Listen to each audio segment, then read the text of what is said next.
Hello, and welcome to the CDO Magazine interview series. My name is Patrick Martin. I'm a business development manager at Lingaro. We are partnering with CDO Magazine, MIT CDO IQ, and the International Society of Chief Data Officers in a series of interviews. Today, I have the pleasure of talking with Rebecca Ehrlich, who is the Chief Data Officer for Scotiabank, Canadian Banking, Global Wealth Management, and Tangerine. Nice to speak with you today, Rebecca. Thanks for joining. Thanks, Patrick. Great to be here. Thank you. You have a very impressive background, heavily involved in the financial services industry. You've been with Scotiabank for over 14 years and been the chief data officer for almost a year now. How have those experiences equipped you and helped you in your current role?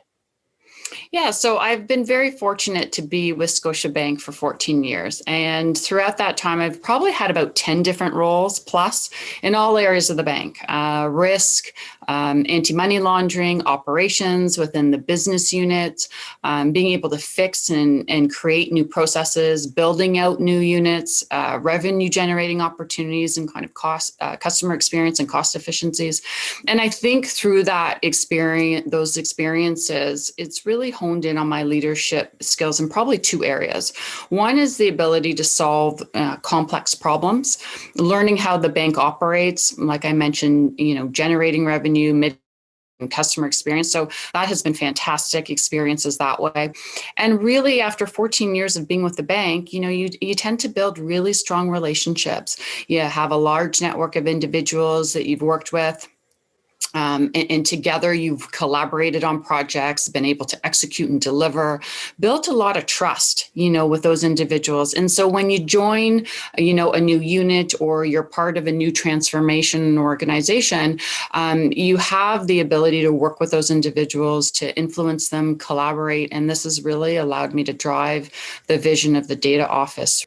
Your role as the CDO is a transformational position, and the term transformational means a lot of different things to a lot of different people. Mm-hmm. What does it mean to you and to Scotiabank?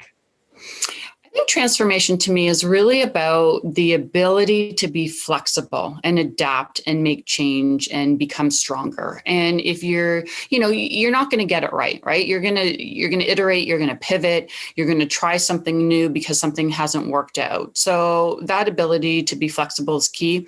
But you also need to balance short-term wins with building a foundation.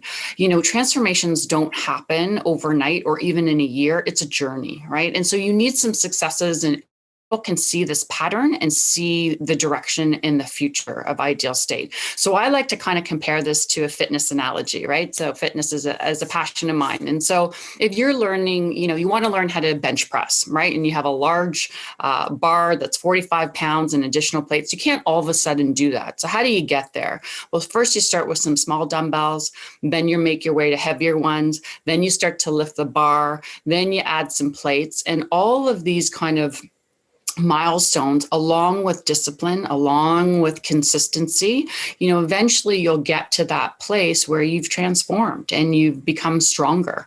So I think that's for me is a key in terms of transformation. Okay, excellent. So how do you evangelize and affect data-driven change from an organizational perspective? Yeah, to influence the organization, for me, it's really a culture change when we're talking about, large transformations like this, right? And we know the research has shown that, cultural changes can take anywhere from 3 to 5 years plus, depending on the transformation. So really understanding what's meaningful to your stakeholders is key. Like trying to find that mutual ground, right? Where you're both benefiting is really, really important, and hearing from your stakeholders in terms of what's important to them, asking questions, sitting at the table with them to understand that's really important.